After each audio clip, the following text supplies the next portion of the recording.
nós estamos celebrando a festa do batismo do Senhor. Eu queria que nós meditássemos nessa homilia 3 pontos. Num primeiro momento, considerarmos alguns elementos que estão presentes aqui nas leituras e que são pilares da nossa consideração sobre o mistério que nós estamos celebrando hoje, e depois falarmos sobre o batismo de Jesus e, finalmente, o nosso batismo. Então, 3 pontos, umas considerações iniciais sobre os pilares contidos nas leituras, o batismo de Jesus e o nosso batismo. Sabem que nós comentávamos no início da missa que nós estamos celebrando hoje uma espécie de segunda Epifania, porque no domingo passado celebrávamos a manifestação de Deus na carne do seu Filho Jesus a todas as nações, resumidas ali nos 3 magos do Oriente. Era então o aparecimento, a manifestação de Deus a todos os povos. E hoje também existe uma epifania, uma manifestação de Deus, uma revelação de Deus em 2 aspectos no Evangelho. O primeiro é que nós, no Evangelho de hoje, chegamos a conhecer o mistério íntimo de Deus, sobre quem Deus é. Essa comunhão eterna de amor em 3 pessoas, Pai, Filho e Espírito Santo. O mistério da Santíssima Trindade que absolutamente nós não conhecíamos e não chegaríamos a conhecer se Deus não tivesse revelado, e que se revelou justamente no batismo do Senhor. É a voz do Pai dando testemunho sobre quem é o Filho e o Espírito Santo pairando sobre o Filho em forma visível como pomba, como nós ouvíamos. Então essa é a primeira revelação, a revelação de Deus no seu mistério íntimo, Pai, Filho e Espírito Santo. E depois uma segunda revelação, que é a revelação, a manifestação de Jesus como o Messias prometido a Israel, como o ungido, e como o servo do qual fala a primeira leitura de hoje e, em geral, o livro de Isaías, a profecia de Isaías, e nós vamos comentar sobre isso exatamente agora, porque de que modo, então, essas proclamações sobre quem é Jesus estão contidas nas leituras que nós acabávamos de ouvir. Se nós voltamos à primeira leitura, a profecia de Isaías, é o capítulo 42, nós vamos ver o profeta emprestando a sua boca a Deus para falar da parte de Deus a uma terceira pessoa. Essa subjetividade misteriosa contida na profecia de Isaías é o servo do Senhor. São 4 os momentos da profecia de Isaías que Isaías recebe revelação de Deus a respeito dessa figura, que seria alguém enviado a Israel para falar as palavras de Deus, para realizar a obra de Deus, e nós vimos uma série de características sobre o seu ministério, sobre a sua ação no resto da leitura, mas também os cânticos do servo falam sobre o fato de que ele realizaria uma obra que era uma obra de expiação dos pecados. Ele viria da parte de Deus para oferecer um sacrifício expiatório. Não à toa, esse terceiro cântico do servo, que é o chamado Cântico do Servo Sofredor, é a primeira leitura todos os anos da Sexta-feira da Paixão. Ele tomou sobre si as nossas dores, tomou sobre si os nossos pecados. Quer dizer, essa figura misteriosa na profecia de Isaías, que não encontra um cumprimento até que o Filho se encarne, é justamente essa que nós vemos cumprida entre a primeira leitura e o Evangelho. Porque na primeira leitura nós ouvimos: assim fala o Senhor, eis o meu servo, eu o recebo, eis o meu eleito, nele se compraz minha alma, pus o meu espírito sobre ele. É o início da primeira leitura, é o início da profecia. No Evangelho, nós escutávamos a voz do Pai dando testemunho sobre o Filho. Tu és o meu Filho amado, em ti ponho o meu bem-querer.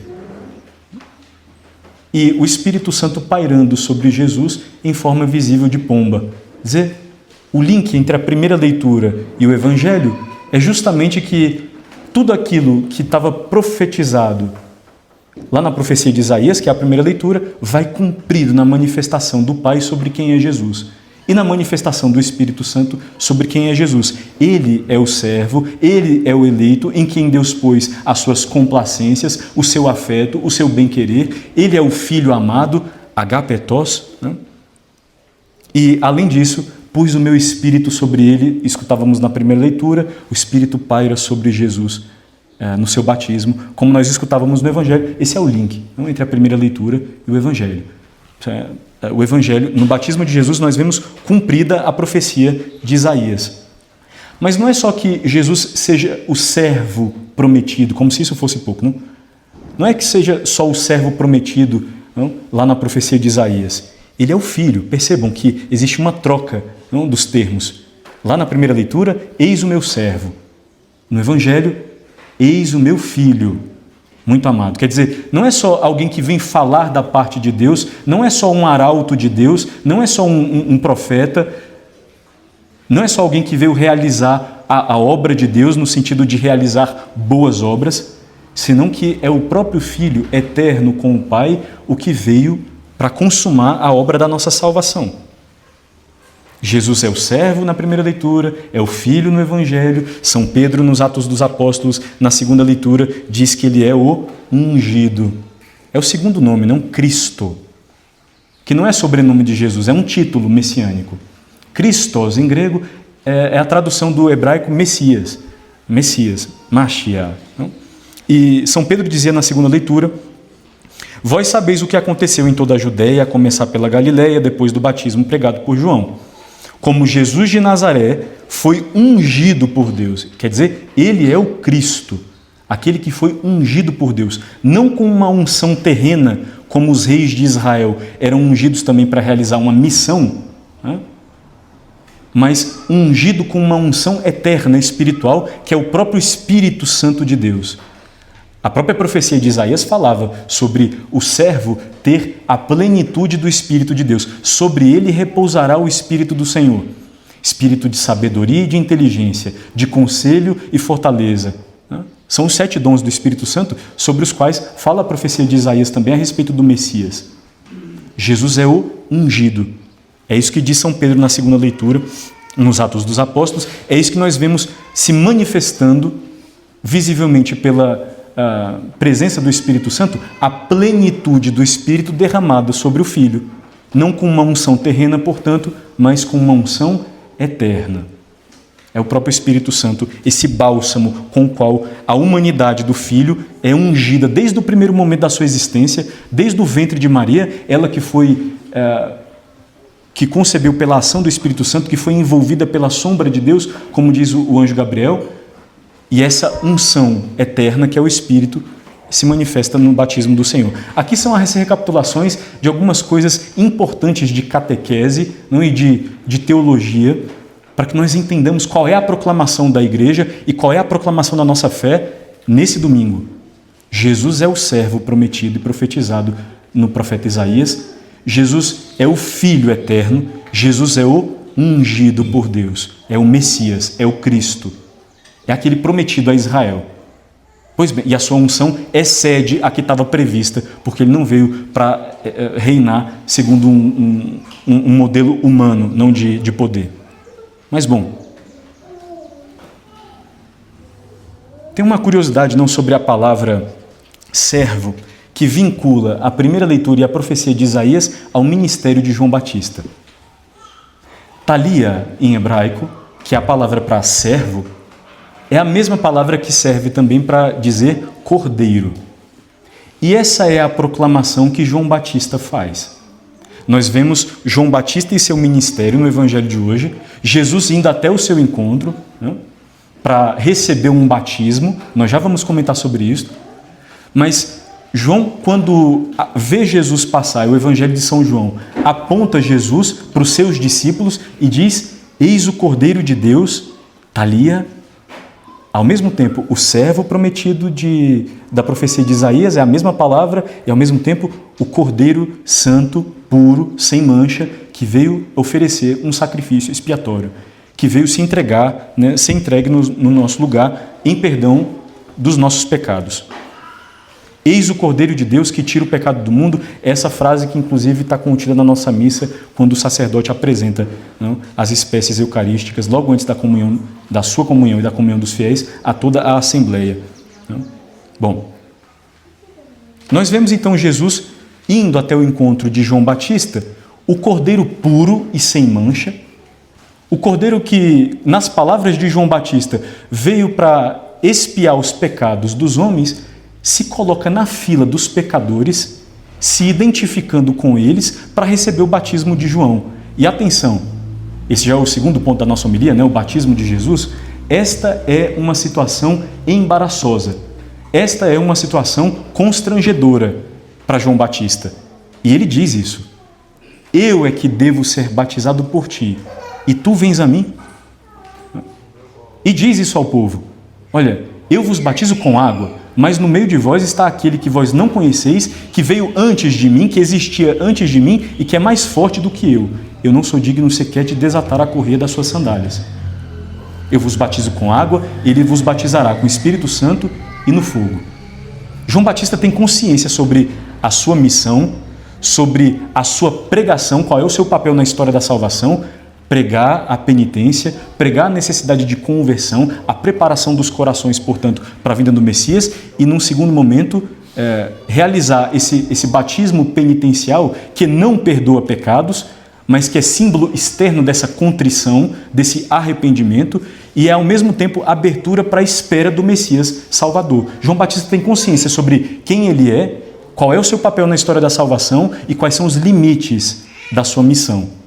E diz isso ao nosso Senhor: eu é que devia ser batizado por ti, e tu vens a mim. E nosso Senhor responde, não é o evangelho que nós escutamos hoje, é o paralelo, né? E nosso Senhor responde: deixa que fique assim para que se cumpra a justiça, né? Mas quer dizer, nosso Senhor se coloca na fila dos pecadores, identificado exteriormente com eles, como se fosse, né, para os olhos de quem estava na fila, como se fosse um penitente também, um pecador, alguém necessitado também de conversão, e embora o batismo de João Batista não realizasse o perdão dos pecados, porque só quem pode perdoar pecados é Deus, para se colocar, passar por aquele rito penitencial. O que é que Jesus está fazendo na fila dos pecadores? O que é que nós estamos celebrando hoje? A inauguração do ministério de Jesus, quer dizer, da vida pública do Senhor, da sua pregação, dos seus milagres, dos seus sinais, que começam com o seu batismo, com uma manifestação pública sobre quem ele é. É a voz do Pai, é o Espírito pairando sobre ele. No seu ministério, diz a carta de São Paulo aos Filipenses, ele se fez reconhecido exteriormente como homem. Reconhecido exteriormente como homem, assumiu a condição de um servo, diz São Paulo. O servo da profecia de Isaías. O último ato do ministério de Nosso Senhor, da sua pregação, é este daqui. É a identificação extrema dele, que é o santo, o puro e sem mancha, com o nosso pecado, com a nossa condição miserável. E assim, diz São Paulo, aquele que não tinha pecado, Deus o fez pecado, Deus o tratou como pecado por nós. Como talvez o pior dos pecadores, não? Condenado a pior das mortes. Nosso Senhor vai identificado com a nossa condição e com a nossa abjeção espiritual, que é o nosso pecado, até o fundo da nossa baixeza na cruz. E inclusive um dos ladrões crucificados com ele diz isso a outro ladrão: para nós é justo, mas ele não cometeu pecado algum. Essa morte aqui é injusta. O que é que Jesus está fazendo na cruz? Está no meu lugar e no seu. O que é que Jesus está fazendo na fila dos pecadores? Se colocando para receber esse rito penitencial, que é o batismo de João Batista, está identificado comigo e contigo. O ministério que começa com o seu batismo e que vai culminar, terminando aqui, na plena identificação com a nossa miséria, com o nosso pecado. E assim, a profecia de Isaías, que nós lemos cada ano na primeira leitura da Sexta-feira da Paixão, diz que ele tomou sobre si as nossas dores, foi esmagado pelos nossos pecados. O peso da dívida que pesava contra nós recaiu sobre ele. Nós o víamos como um renegado por Deus, um maldito, um humilhado.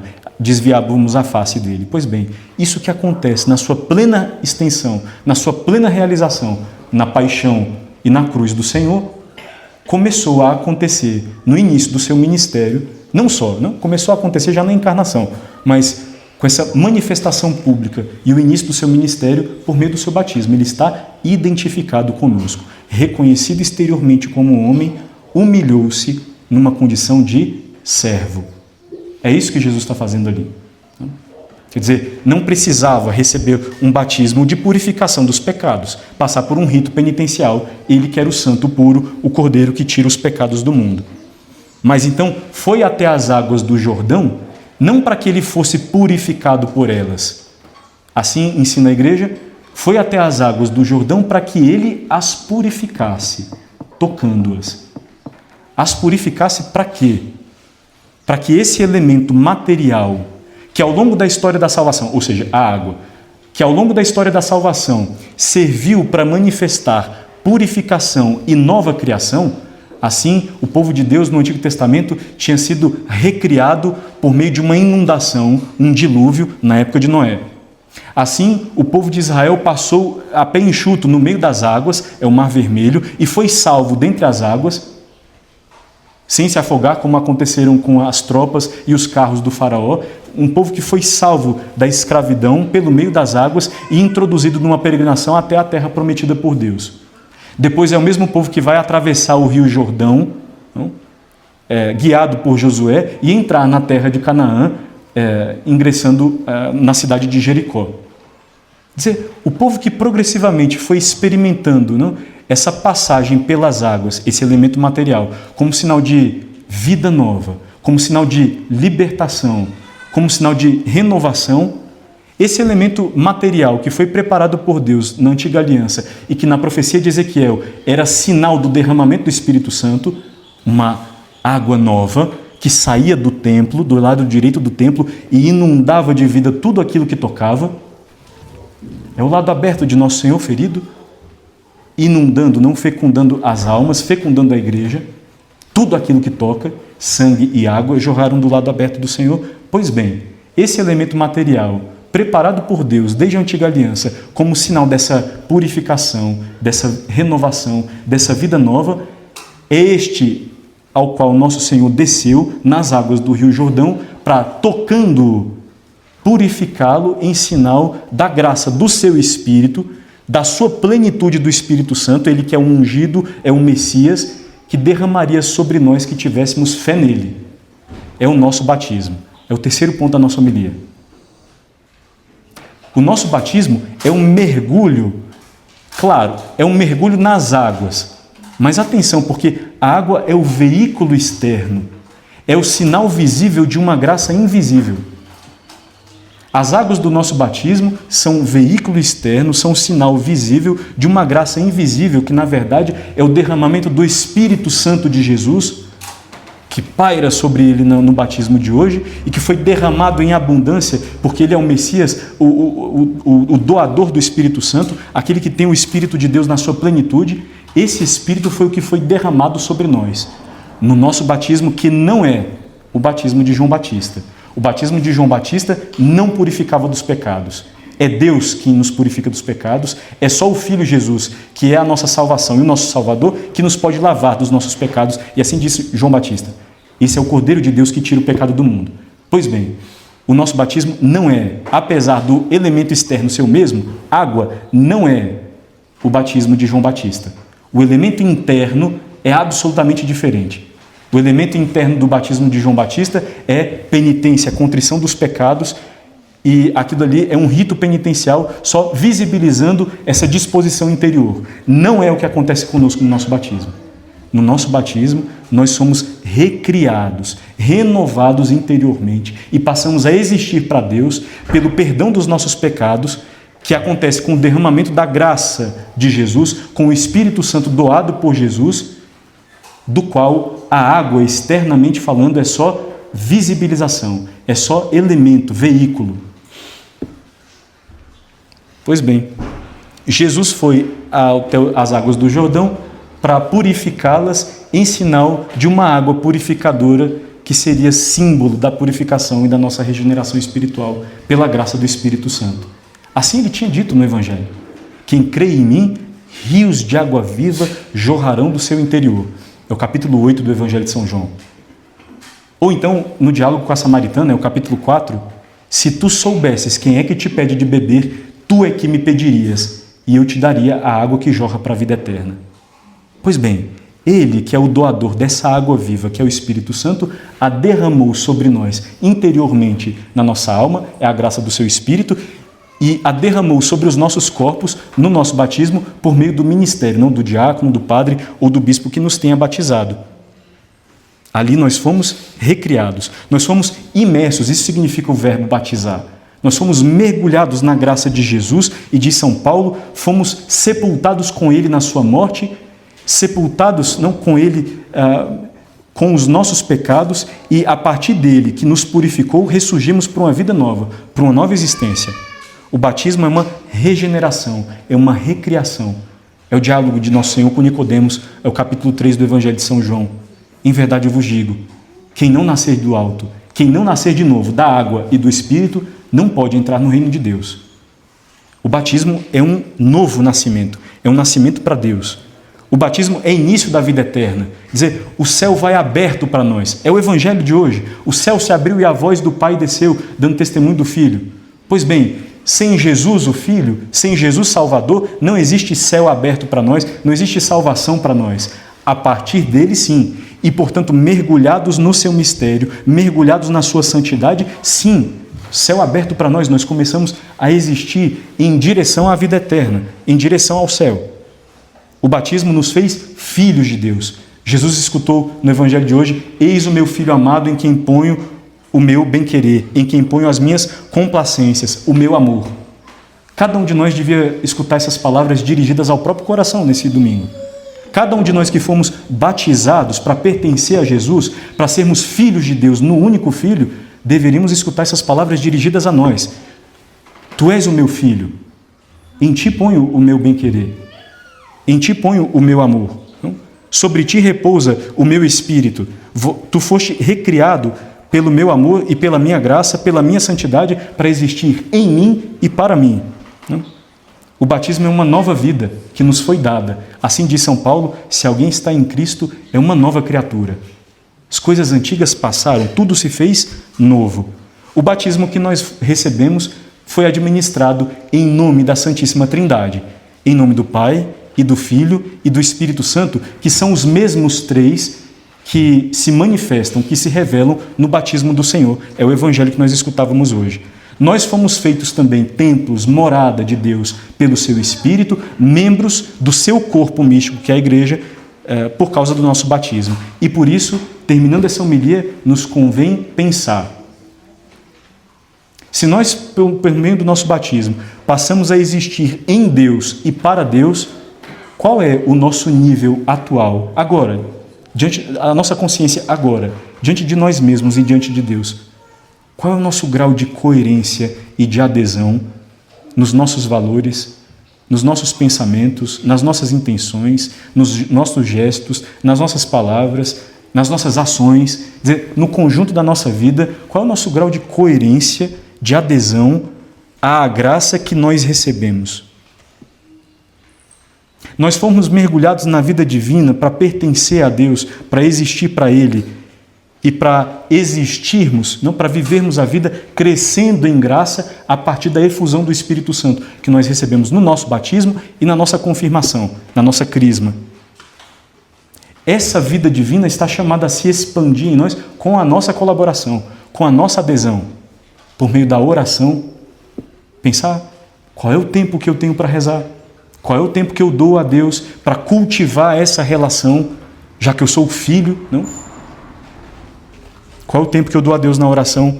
E depois, para cultivar e expandir essa graça por meio da recepção dos seus sacramentos, especialmente dos dois que nós podemos receber com mais frequência, a confissão e a Eucaristia. Receber a graça de Deus por meio dos canais da sua graça, que são os sacramentos. E depois, as boas obras que nós realizamos, não?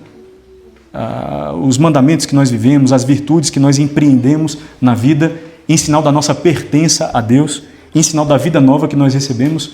Dizer, cada uma dessas coisas são modos diferentes, são traduções diferentes do nosso empenho, da nossa vontade em colaborar com Deus na obra da nossa salvação, de expandir a graça e alimentar a graça que nós recebemos com o nosso batismo.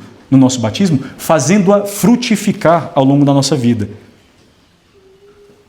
São Pedro dizia uma coisa bonita no final da segunda leitura, e é o resumo da vida de nosso Senhor, devia ser o resumo da minha vida e da sua. Passou pelo mundo fazendo o bem. Esse é o resumo do ministério e da vida de nosso Senhor. Per transivit benefatiendo, está lá em latim. Que coisa pensar que esse podia ser o resumo da nossa vida, hein? Pertencendo a Deus, renovados interiormente pela graça de Deus, impulsionados, animados interiormente, não? Pelo seu Espírito, sermos aptos a todo tipo de boa obra. Passou pelo mundo fazendo o bem. Per transivit benefatiendo. Os nossos trabalhos, a nossa vida em família, a nossa vocação, absolutamente todo o conjunto da nossa vida. Passou pelo mundo fazendo o bem. E assim, o ministério de nosso Senhor, que começa hoje e que tem essa síntese bonita nas palavras de São Pedro na segunda leitura, é modelo para a minha vida e para a sua no seguimento de Jesus, nós que pertencemos a Ele por causa do batismo que recebemos.